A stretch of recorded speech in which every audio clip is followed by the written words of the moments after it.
Good morning. We begin today's daf Kuf Nun Zayin Mesechus Bava Basra. We begin by thanking our sponsors. We thank our annual Talmud Torah sponsor for the year of 5785, the Tilson Family, as a zechus besuros tovos for all of Am Yisroel. We also thank Steve and Teri Czinn for sponsoring all the Shumer of the month in honor of the birth of the sixth grandchild, Devorah Eliana Czinn, the daughter of Silvie and David Czinn of Los Angeles, and in loving memory of Steve's father, Albert Czinn, Bunim Tzvi Ben Chaim, on his 19th Yahrzeit. They should have nachas from their grandchildren, and they should have a nechama, and the neshama should have an aliyah. We also thank Dr. Shmuel and Robyn Korobkin for sponsoring all the Shumer of the month. As a zechus for refuah sheleima for Robin's cousin serving the IDF, Benyamin Chaim Pesach ben Musha Chana, and in honor of the Yahrzeit of Robin's mother, Pesa Mira Bas Chaim, the neshama should have an aliyah, the family should have an nechama, and the chaylim should have a refuah. We also thank Dr. Moshe and Ellen Gavant for sponsoring all the Shumer of the month in memory of his parents, Milton, Gavant, Yakov Meir ben Moshe on his 19th Yahrzeit on the 10th of Cheshvan, and Janice Gavant Shena Bas Abba on her 10th Yahrzeit, 21st of Cheshvan. We also thank Dr. Behzad and Yemina Soufer for sponsoring all the Shumer of the month in the merit of a speedy and full recovery of Esther Bracha Bas Chaya Kohen Seleh from Los Angeles, a young child in critical condition after sustaining burns in an accidental fire while trying to bake on Simcha Torah. He should have a refuah sheleima. We also wish a very special mazel tov to Jacob and Alana Dorfman upon the birth of twin boys. Right, twin boys this morning. Should be zechus to have a lot of nachas from them, from the entire mishpacha, and we should hear besuros tovos. We should be zechus to be machnes them lebrisa shalom avinu beitai ubizmanai. And we also wish a very special mazel tov to the grandparents. A lot of nachas. We begin today daf Kuf Nun Zayin. We begin on daf Kuf Nun Vav Amud Beis. We're starting at the Mishnah of Rabbi Eliezer Omer. So, if you remember from yesterday's Gemara, we had a discussion about the limitations. Yesterday's Mishnah brought up what might have been like a little bit of a curveball, a surprise in the halacha of Shchiv Mira. Up until now, we always learned that Shchiv Mira is a pretty blanket halacha, that across the board, a Shchiv Mira, if he, by virtue of the fact that he simply dictates that he wants to actually give out his possessions to somebody else, it's done. Kiksuvim v'chimasurim dami. So Rabbi Elazar in the Mishnah yesterday limited this discussion, and today we have in our Mishnah Rabbi Eliezer. It should be pointed out that some actually learn it's the same person. It's just perhaps the Gersa in the Mishnah of Rabbi Elazar, Rabbi Eliezer. But again, we're going to go with the actual plain reading of the Mishnah that this is not the same opinion as yesterday. Rather, this is the opinion of Rabbi Eliezer. He has one more limitation. He says, Rabbi Eliezer, Omer, B'Shabbos Devarov Kayamin, B'Pnei She'ein Yachal Lichtayv. On Shabbos, if Shchiv Mira comes out and says that he would like to give out his possessions to somebody, so now hold on a second. He cannot write a star. He cannot do a kinyan on Shabbos. So therefore, by virtue of the fact that there's nothing he can do, the idea that a Shchiv Mira will be in a position where he's concerned he's going to pass away, and he has no ability to be able to facilitate the kinyan, so Chacham made a takana that he's able to just simply transfer his possessions by mouth. He could just verbally do it. You can't do this during the week. Why? Because during the week, what's the big deal? Take out a piece of paper and write a star. So that Rabbi Eliezer's opinion is that halacha of Shchiv Mira that we were talking about has all been said only on Shabbos, but not during the week. Yeshua disagrees and he says, no, incorrect. B'Shabbos amru, kavachomer b'chol. If on Shabbos he's able to facilitate a kinyan by just saying it, he can certainly do that during the week. So what is the logic over here? So the Rashbam explains that this comes from the concept that we've mentioned many times of kol haroi lebila ein bila makevespo, which is it's an expression which comes from Maseches Menachos, which again is just an example where we're talking about mixing together all the different isronim, the measurements inside a keli. So the halacha is, if you have the dry part of a karban mincha and the oil part of a karban mincha, if you're going to mix it into a keli that's only able to fit that ingredients without mixing it. But if you were to mix it, it would start spilling out. So then halacha is, it's possible, you can't use that keli. Now the halacha actually is, you're not obligated to mix it. So it's very interesting. You're not obligated to mix it, but if you can't mix it, it's disqualified. You have to be able to mix it. In as much as you're able to mix it, you don't have to mix it.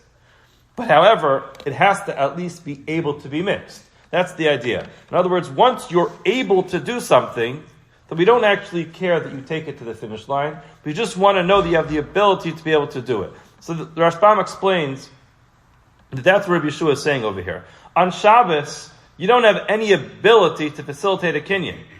So now if we're going to say, even without the ability to facilitate a kinyan, it's going to work and the kinyan is going to happen, the acquisition will take place, despite the fact you have no ability to do it. So certainly, during the week where you have the ability to do it, you don't have to actually take it to the finish line. So this is the machlokes between Rabbi Eliezer and Rabbi Yeshua. According to Rabbi Eliezer, the halacha is, and on Shabbos, where he has no ability to do it, Chazal went ahead and said, you know what, we'll make a takana for a shchiv mira. You don't want it to go nuts. It's very unsettling for a person to be in a position where they know they have something that needs to get done. They know that the clock is ticking, and they know that they might not be able to do it. It's very anxiety provoking, and therefore it's going to affect his health, and it's going to perhaps cause a premature death. Therefore, Chazal said, all right, let's allow him to make a kinyan on Shabbos. Rabbi Yeshua disagrees and says, listen, if on Shabbos you're able to do it despite the fact that you have no ability to make a kinyan, certainly during the week when you could just go ahead and write a shtar, you're able to facilitate it verbally. Kayotzavo, similarly, zachin lekatan ve'ein zachin legadol. The concept of zechia, which is basically making a kinyan for somebody who is not present. So again, what does the Mishnah say? According to Rabbi Eliezer, Devorah Eliezer, a person can go ahead and acquire something for a katan, for a child, but he cannot acquire it for a gadol. Again, the same idea, which is a katan doesn't have the ability to be able to facilitate a kinyan. So therefore, one would say, therefore you could use a gadol, use an adult. Since the katan can't do it, the child can't do it, the gadol can do it for him. Yeshua says the opposite. If it works for a katan, who he himself does not have the ability to facilitate this kinyan, so certainly it works for a gadol who has the ability to do it. Now the Gemara asks an interesting question. Masnisan mani. We see this question all over Shas, but we're going to see that there's something very interesting about the way this Mishnah is written. Who is the author of this Mishnah? And the Gemara says, Rabbi Yehuda. Our Mishnah must have been written by Rabbi Yehuda. So again, remember, the names of the Mishnah are Rabbi Eliezer and Rabbi Yoshua. So that's not a question. So typically when you have a stam Mishnah, which says a halacha, the Gemara is going to ask, who's the author of this Mishnah? In our Mishnah, there's no question.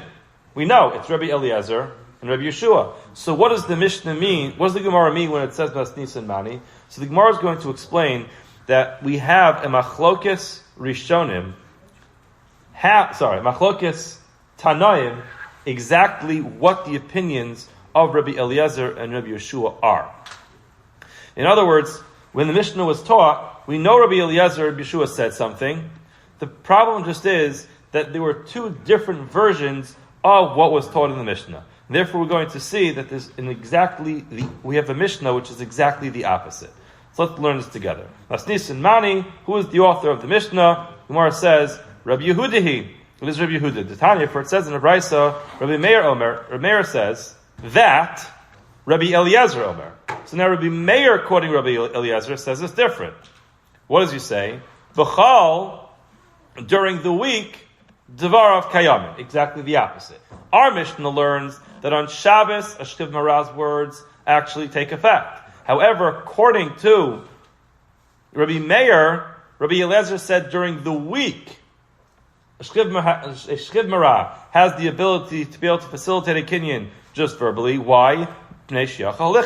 because he's able to write it. So if he can write it, he can say it. Avalova Shabbos and Shabbos, where he doesn't have the ability to be able to write it, it's not going to work, and therefore, essentially, Rabbi Eliezer is limiting the halacha of Shchiv Mira to during the week, but not on Shabbos. Rabbi Yeshua Omer, Yeshua, top of Kufnan Zayin Amud Aleph, he disagrees with Rabbi Eliezer in that version of the Mishnah. He says, B'chal Amru, if Chazal made it work during the week, V'kal Chomer b'Shabbos, then certainly on Shabbos, Chazal will institute this takana to be able to help out this Shchiv Mira. Kiyotzabo, similarly, again, exactly the opposite. Zachin legadol, a person can make zechia, can acquire something for an adult, ve'in zachin lekatan, but you can't go ahead and acquire something for a child. Divrei Rabbi Eliezer, those are the words of Rabbi Eliezer. That basically means, since a gadol, an adult has the ability to be able to facilitate a kinyan, so therefore, you could use zechia for it, but not a child, because the child can't do it himself. Rabbi Yeshua disagrees, and he says, no, Begadol Amru, Chazal allowed Zechia, one person to facilitate a kinyan on someone else's behalf, then Kavachomer Lekatan, certainly they would allow you to do it for a Katan, because that's the one who needs it. So in other words, we have a whole Mishnah over here, which is exactly the opposite. But pretty much the inverse of our Mishnah is the way that Rabbi Meir learned it. Now here comes Rabbi Yehuda Omer. Yehuda says, no. You mixed up the teachings of Rabbi Eliezer and Rabbi Yeshua. And Rabbi Yehuda says, Yehuda Omer, that Rabbi Eliezer Omer b'Shabbos Dvarav Kayamin. On Shabbos, exactly as our Mishnah writes it, Dvarav Kayamin, the words of the Shchiv Mira work. Why? Because he's not able to do it by himself, by writing a shtar. In other words, he doesn't have the normal, typical ability of facilitating a kinyan, because it's Shabbos. So therefore Chazal said, okay, it could work verbally. But during the week where he has the ability to simply write a shtar, let him do that. Yeshua Omer, Yeshua disagrees, exactly as we saw in our Mishnah. The Shabbos Amruv Chazal allowed a Shchiv Mira to facilitate a kinyan verbally, then Kavachomer B'chal, certainly during the week, he'll be able to do it because he has the ability to do it in so many other ways. So therefore, his ability to accomplish it verbally will be much easier. Similarly, Zachin Lekatim and Zachin Legadol, a person can do Zechia, can acquire something for a child, but not for an adult. Again, the same idea, Divrei Rabbi Eliezer. Shua Omer, Shua says, Lekatim Amr Kavachomer Legadol, which is exactly how our Mishnah learned it, and therefore we've simply identified who is the one who learned this Mishnah. So again, while typically when the Gemara asks, Masnisin Mani, who is the author of the Mishnah, it's because the Mishnah doesn't have names in it, and therefore you want to find out who is the author of this Mishnah. In this case, it's a little bit atypical because the Mishnah has all the names, but however, the Gemara obviously knew that there are two different versions of this Mishnah, so the Gemara was simply identifying according to whom did we decide to actually write the Mishnah, and the Gemara says it fits Rabbi Yehuda's understanding of the teachings of Rabbi Eliezer and Rabbi Yeshua. On to the next Mishnah. So, in the next Mishnah, we're going to describe a case. We're going to use the names Yakov and Ruvain because that's the way the Rashbam explains it. But again, people who we're familiar with in terms of just the way the generations progress. Nafal abayis olav. Mishnah says if the house unfortunately collapses on top of him, ve'al aviv, and as well on top of his father, o olav ve'al morishav, and on top of him and others who would bequeath their possessions to him. In other words, as follows: we're going to always identify Mr. Olav as Ruvain. Ruvain being the child, and who's aviv? Aviv is his father. So we have Yakov and Ruvain. Unfortunately, Yakov and Ruvain are, having Thanksgiving dinner together, and the entire house collapses on them. So they both die in a very unfortunate circumstance where the house collapsed. Now, obviously, we don't know who died first. We don't know Ruvain died first. We don't know if Yakov died first, and we don't know if they died simultaneously. So now, with that comes a slew of problems. V'haisa alav kesubas isha ubalchov. So now, Ruvain owed money. Ruvain was in debt either to his ex-wife or to other people that he simply borrowed money from. Now they came to collect from him, he had no money. Now, Yarshei Ha'av Omrim, the Yarshim of Yakov, so their names might be Shimon, Levi, Yehuda, Yisachar, Zvulun, or it might even be Reuven's children, it might be Chanoch, Falu. Those children might be coming by and saying, listen, grandfather Yakov, or it could be just the children of Yakov, Shimon, Levi, Yehuda, Yisachar, Zvulun, are coming by and saying, listen, who died first? So Yarshei Ha'av Omrim, Haben Meis Rishon, it must be that Reuven died first. The Achar Kach Meisa'av, afterwards the father died, and therefore Reuven never took possession of the father's estate because he died first, and therefore we, as the heirs of Yakov, are going to get all of Yaakov's money. However, Balechov Omrim, those who Reuven owes money to, say no. Ha'av Meis Rishon, Yaakov died first, and then what happened in between Yaakov's death and Reuven's death? Obviously, Reuven inherits Yaakov's estate. The Achar Kach Meisa Ben, after Reuven inherited his father's estate, he died. Now, what does that mean? That means that we, the Balei Chov, we are the ones, or the creditors. We're owed money by Reuven. Now we have a place to collect from. We could collect our debt from the estate that was transferred from Yaakov to Reuven. So Beis Shammai Omrim, Beis Shammai says, Yachloku, you're going to split it. Beis Hillel Omrim, Nechasim B'ches Kasim. So Beis Shammai is of the opinion that, just to explain it very briefly, that Shtar Ha'omed Ligvos Kegavui Dami. In other words, we have a couple of concepts to play around with over here. Let's start, make it easier with Beis Hillel. Beis Hillel starts with a very simple concept, which is, Ein Safek Motzi Midei Vadai. We know for certain that they both died. That we know for sure. We also know that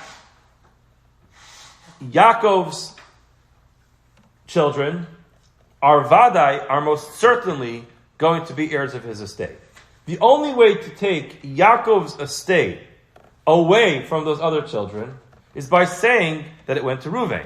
So there's a suffix that maybe Reuven died second, and Yaakov's estate transferred to Reuven, and then it's going to go to the Balei Chov. So what happens? Beis Hillel says, no, the Chasam B'ches Kasam, why would you say that? And therefore, let's go with what we know for certain. We know for certain that Yaakov died. We know for certain that Shimon, Levi, Yehuda, Yisachar, Zvulun are heirs of Yaakov's estate. Leave it where it is. They're going to get it to Balei Chov, have to prove that actually Yaakov died first, and then it went to Reuven. What happens is, Beis Shammai disagrees, and they're of the opinion that Shtar Ha'omid Ligvos Kegavui Dami. So in other words, what they're basically saying is, yes, there is some element of doubt over here, but there's doubt on both sides, and therefore it's as if they already collected it. Since they already collected it, so then there's an equal suffix on both sides, and therefore they're going to split it. Whereas Beis Hillel takes the approach that it's mechus or gavaina. Tosfos explains this, Rashbam explains this, but basically that's the machlok. Because according to Beis Shammai, it's going to be split between those who are owed money by Reuven and the heirs of Yaakov's estate. According to Beis Hillel, it all goes straight to Yaakov's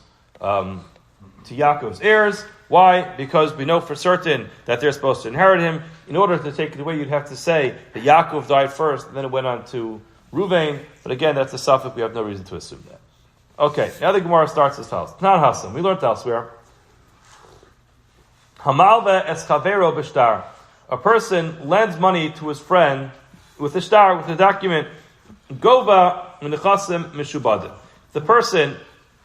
If the borrower does not have enough money, then the lender, the one who lent the money, has the ability to collect his debt from nechasim mishubadim. What are nechasim mishubadim? Nechasim mishubadim are pieces of karka, real estate, that have a lien on it. So at the time that, let's just use Reuven and Shimon, at the time that Reuven borrowed money from Shimon, all of his property now has a lien on it. It has a lien on it because he borrowed money. Now if he goes ahead and sells that money, now Shimon comes by later to collect his debt, and it turns out that Reuven has no more money. He could go ahead and collect his debt from all that property.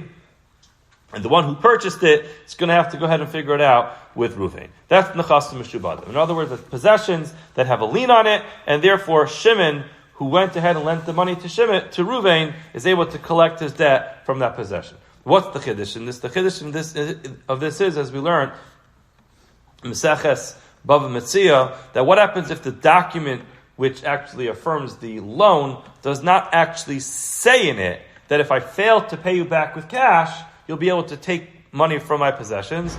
We paskin that achrayus is tovos sofer. That means that even if it's inadvertently left out of the document, we assume that it was just a mistake. The scribe who wrote this document simply inadvertently left out that line. But nobody's going to go ahead and lend money to somebody else and take out that clause that if he fails to pay back in due time, that he can go ahead and collect his debt from the real estate that has a lien on it. That's the chiddush of that line. Now,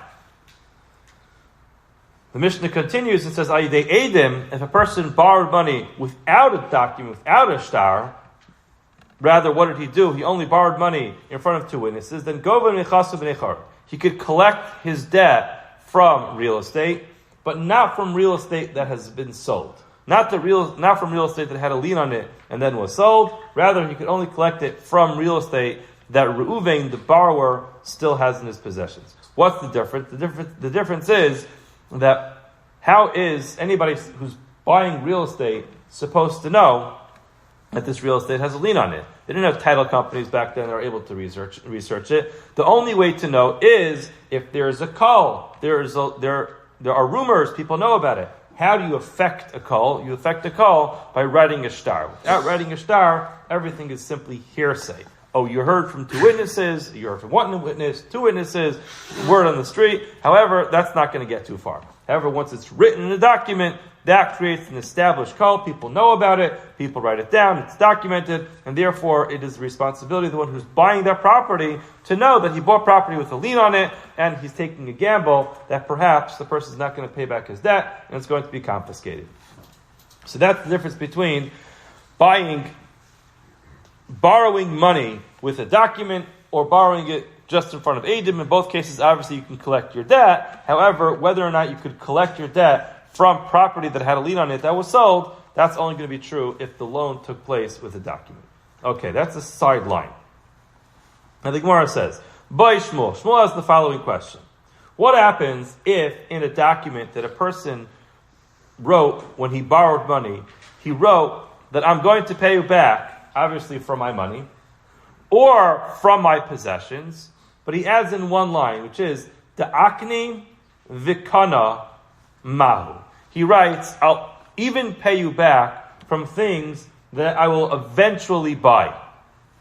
As a matter of fact, it's a very famous document that we all have, if we're married, we all signed, which says, Dekanoi uda'asid ani limikni, which is a shtar ksuba. Shtar ksuba actually says, the person signs off to his wife that he's going to pay her the ksuba, if it becomes relevant, from possessions that he bought, that he owns, uda'asid ani limikni, anything that I'm going to purchase, even from the shirt off of my back. So that's what a shtar says in this. Now that's what a shtar ksuba says in it. So now the question the Gemara is asking is, if a person borrows money and he writes in the shtar that he's going to pay the person back, and he's being mishabed himself, he is obligating himself to pay back even from property that he does not yet own, property that I eventually will buy. So what's the halacha? Mahu. Can a person go ahead and obligate himself to pay back a loan from property that he doesn't even own yet? So Gemara says, leave it to Rabbi Meir. According to the opinion of Rabbi Meir,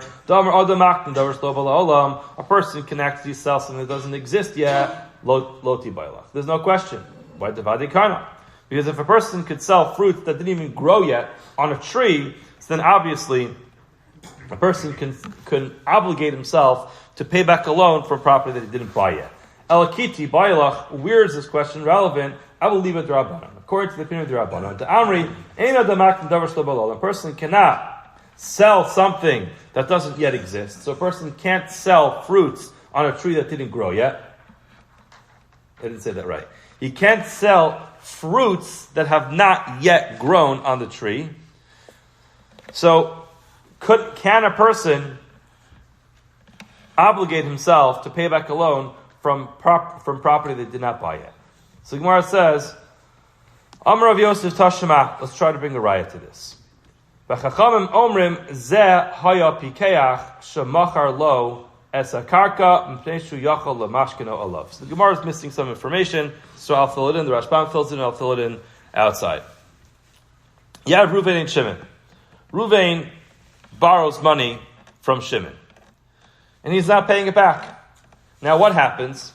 Shimon puts up a piece of property for sale. And guess who shows up to buy the piece of property? Ruvain. Ruvain shows up, he'd like to buy the piece of property. Now Shimon's thinking in his mind, this guy owes me $100,000.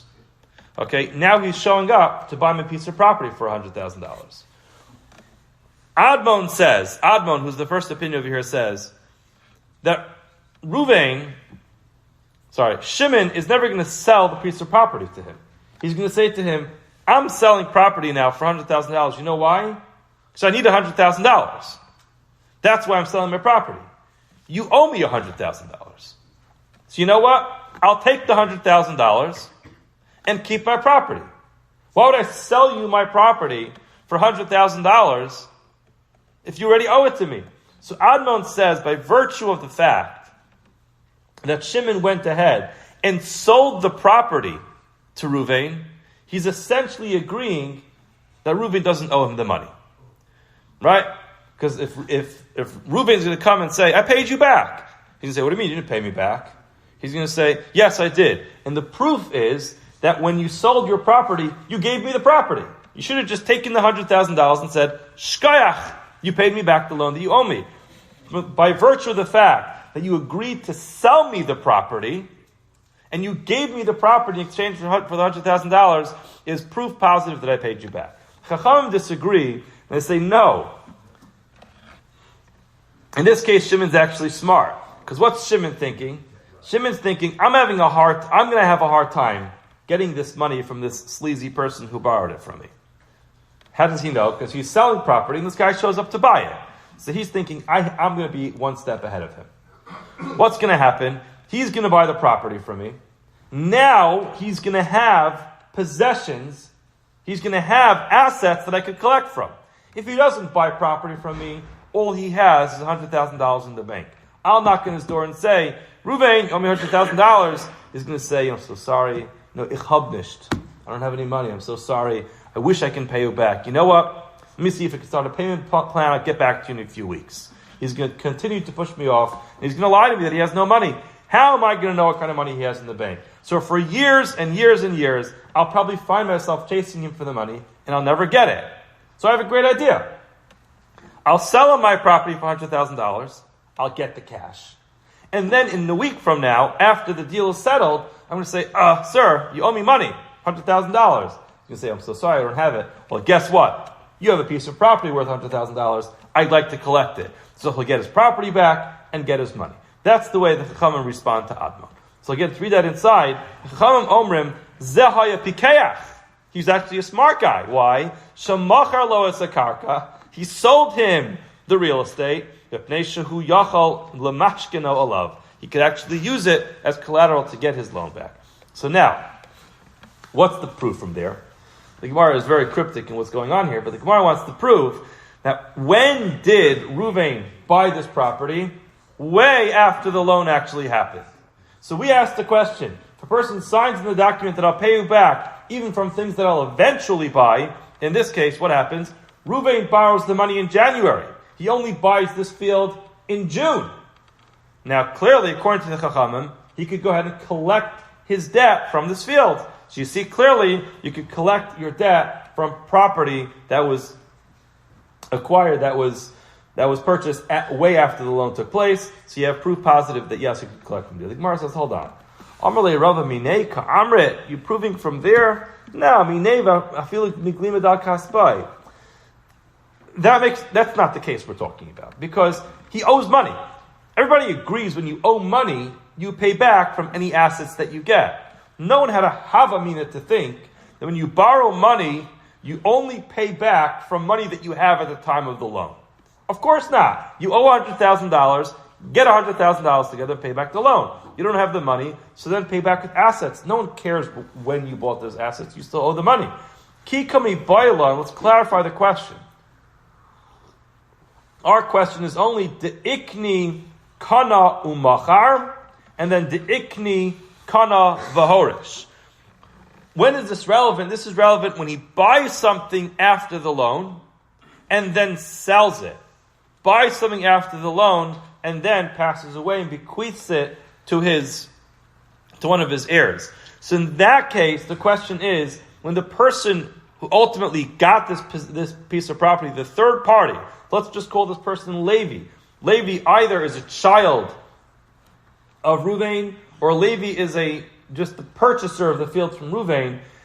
Is that field that's bought and then sold after the loan still going to be tethered to this loan, or is it completely disconnected? So the question of there is my. So Amar Rav Chana, Tashema, Rav Chana said we could bring a raya. Let's go back to our Mishnah. Nafal abayis alav, the house falls down on top of him. Vit al aviv, and on his father. Or alav al morisha, falls down on him and any other person who would be a morish, would bequeath their possessions to him after death. Now v'haisa alav, on Ruvain, there was ksubas isha, either the debt of a ksuba, ubalchov, or he owed money for another reason. Now yarshia av omrim, as the Mishnah says, the yarshim of the father say haben meis rishim yachakach meisa'ah. First the son died, and then the father died, and therefore the son never took possession of the father's estate. The Balachovos say, ha'av meis rishon, the father died first, and then what happened? His possession was transferred to Ruvain, and now, where does it go? It goes to the heirs of Ruvain. So this case is exactly what we're saying. Remember, Ruvain owes money. Okay? Ruvain signed a document that says, I'll pay you back, and I'll pay you back even from things that I will acquire at a later date. Even if I sell those things or bequeath those to my children. Now what happens? Ruvain, in our Mishnah, dies. What is the subject of the dispute? The subject of the dispute is those possessions that Ruvain acquired 5 minutes before dying, which is way after the loan took place, and then transferred to his children. So now, you see clearly from our Mishnah, from the fact that the Bali Chov claim that they want to actually get their hands on that piece of property, that something like that would actually be meshubad, would be connected to the loan. Now, De'ikni kana umachar, or de'ikni kana v'harash lo mishtabed. If you're going to say that future acquisitions, and then the acquisitions that the Baal Chov bought and then sold are not connected to the loan, he nami demeis av bereisha. Maybe it's true that the father died first. However, de'iknihu, those are possessions that he only acquired later on. Amlu Rav Nachman Zeira Chavrin Terguma Mitzvah Yisam L'Frocha V'Saviyah. He explains, you're mixing up our Mishnah. Our Mishnah doesn't say anything about the Baal Chov, about Ruvain signing that he's going to transfer any possessions that he eventually will buy. That's not what our Mishnah says. You made that part up. So why is it that the children of Ruvain are even engaging in this discussion? The reason is because they have a mitzvah to pay back their father's debt. So Ruvain has children, his child Chanoch over here, actually wants his father's name to be clear. His father passed away in a tragic incident. He doesn't want his father to go to the grave owing money. The problem just is his father has no money. So now, if his father actually got the estate of Yakov before he died, so then he'd be able to pay it back. Now, Chanoch, Ruvain's son, actually wants to take care of it. It's very different than saying he has to take care of it. The Gemara says, hold on a second, if that's what we're talking about, Maskul of Ashi, if that's the case, it's Milval Pehu. That's just, equivalent to a verbal loan. In other words, there's no document over here. Rabbi Shmuel Davar Tavai Milval Peh and Gavant Lomani Yarshiv Lomani Kuchos. And Milval Peh can't be taken from Lekuchos or from Yarshim. Now it happens to be that line doesn't hold up to be true, but at least at this point, but that's only to Karas Chazal. So Tinel Delos B'fnei Alovim. We want people to lend money. We don't want things to be difficult. But ultimately, the Gemara says if that would be the case, then it wouldn't fit. Top of Kufnan Zayin of Beis. Ella Hamani. Who is the Tan of our Mishnah? It must be Rabbi Meir. Our Mishnah is Rabbi Meir. He's of the opinion that a person can always be makna, can sell something that doesn't exist yet, and therefore our Mishnah would not be a raya. Okay, so in other words, while our Mishnah looked like it was a perfect raya, indeed it actually is not, because our Mishnah is Rabbi Meir. Okay, Amar of Yakov in our pocket, Mishmed Ravina Tashma. So if Yakov from our pocket wanted to say the name of Ravina, he'll bring another raya. Shtare Chov HaMukdamim Psulim. Person writes a Shtar Chov, which is predated. That's puzzle.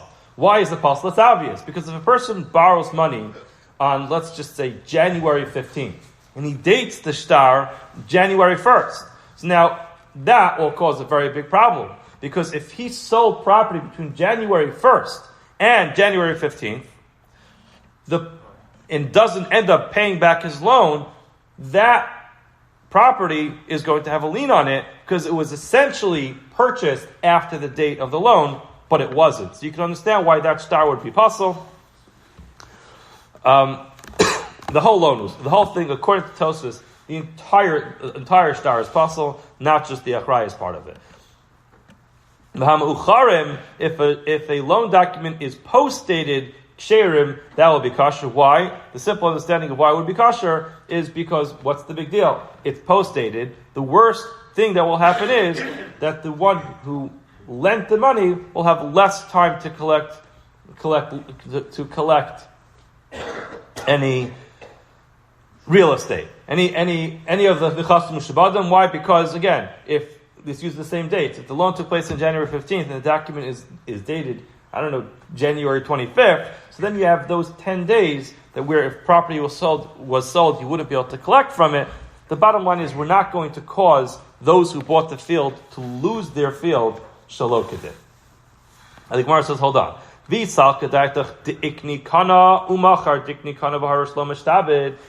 you're going to tell me the halacha is that what I will eventually buy and eventually sell is not connected to the loan, if it's post-dated, why is it kosher?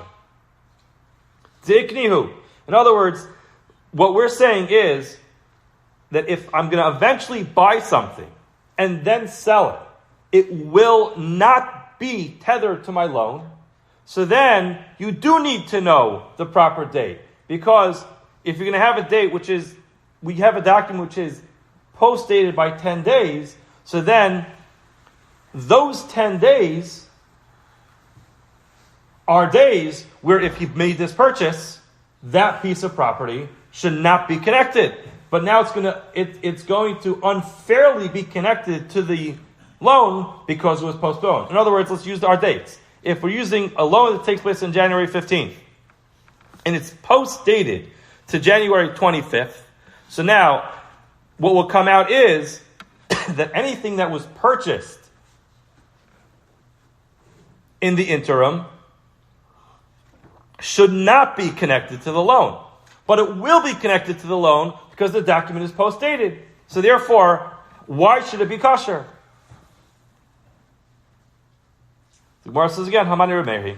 That must be, that Mishnah that tells you that post-dated shtar is kosher, is Remeir, why the Adam Makna Davar Shlo B'Olam. A person can actually be Makna Davar Shlo B'Olam. So again, it's not a raya. Amar Mishashia Mishmei Derava. Tashma, shall I bring another raya? L'shvach karkos ketzad. There's a Mishnah in Gittin which says a person cannot collect from shvach karkos. What is that? So the Gemara says, Hareisha machar sod l'chaver. A person sold the field to his friend. Vishpicha. Now the person who bought it, he didn't buy the field just to stare at it. He bought it because he wanted to cultivate it. So what did he do? He plowed it. He planted in it. He did all types of things to increase its value. Now what happens? One of the creditors of the seller came and took it away. So listen, I'm sorry, you bought a field that had a lien on it. The person who sold it to you never paid me back the debt. I'm taking it away. Now, kishu gova, when this buyer goes back to the seller to collect his money, because again, when your field gets taken away, you get to go back to the seller and get your money back. So when he comes back to collect, kishu gova sakarim nechas meshubadim, he collects the principal value of the field, even from other fields that are meshubah that have a lien on it. In other words, it looks like a whole chain of fields over here. You have Ruvain, who seems to have got himself into a lot of trouble. He owns property, and he also owes a lot of money. So now, he sells one of his fields to Shimon. Now Shimon goes ahead, works the field, and then Levi comes by and says, hey listen, Mr. Shimon, you bought a field, it had a lien on it, I'm taking away the field. So now Shimon goes back to Ruvain to collect his money. Now Ruvain has no money. He has no money. So he goes to, Yehuda, who also bought a field from Ruvain. Now he could collect the principal from Yehuda, but it's a shevach, the amount that he actually invested into the field, he only could collect from free fields that are available to Ruvain. Now the reason for that is because shevach, the investment into a field, is something she'ein lo kitzvah. The amount of money that a person can go ahead and invest to increase the quality or the value of the field has no limit. The sky's the limit. So therefore, it's impossible to hold future buyers responsible to know how much to buy and how much not to buy. In other words, if you're going to say that there's just an infinite amount of money that Ruvain is going to eventually owe, then no one can ever buy anything from him. It's just impossible. So therefore, the unidentified amount of money, he only collects from fields that are still available to Ruvain. Now, if you're talking about future acquisitions, you're going to say that that's not connected, then Balchov Amaygova Shvacha. Why is the Balchov able to collect Shvach in the first place? Shvach, by definition, is something which came afterwards. So by virtue of the fact he's able to collect the Shvach, again, that shows that things that eventually came later, you can't collect. The Gemara says no.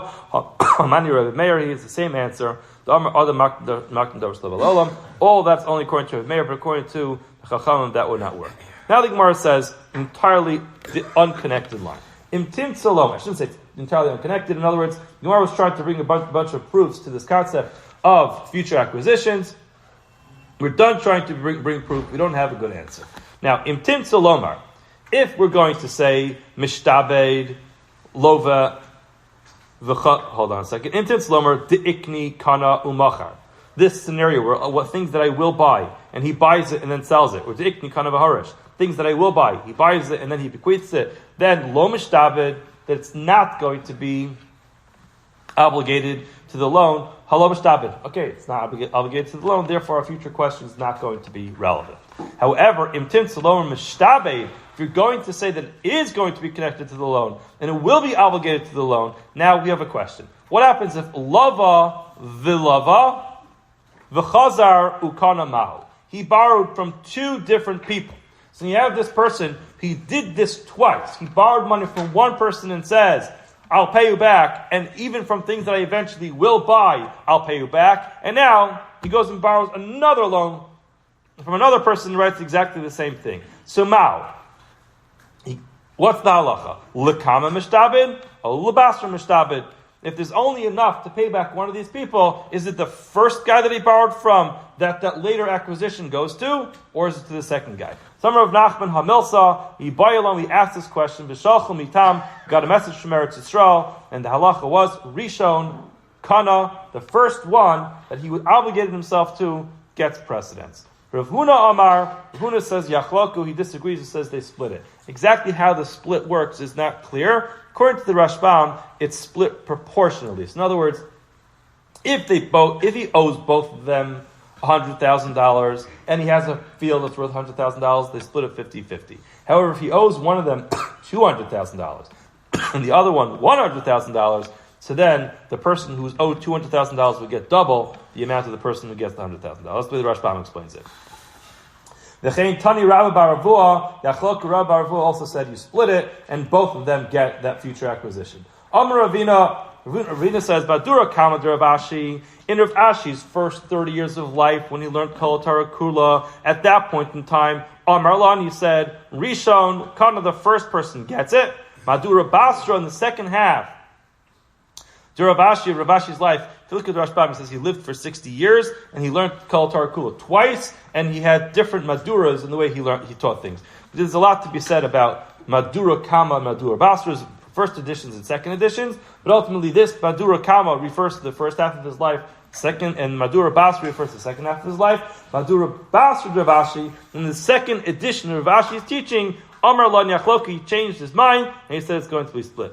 Hilchasa, what's the halacha? You have these two people who are owed money, they split it.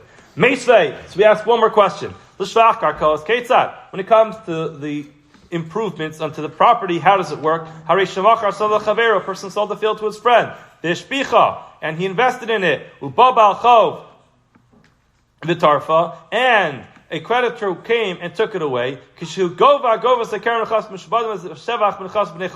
When the buyer of this field, who improved its quality, goes back to the person who sold it to collect his debt, what does he do? He collects the principal from the chasm meshubadim, from fields that have liens on it.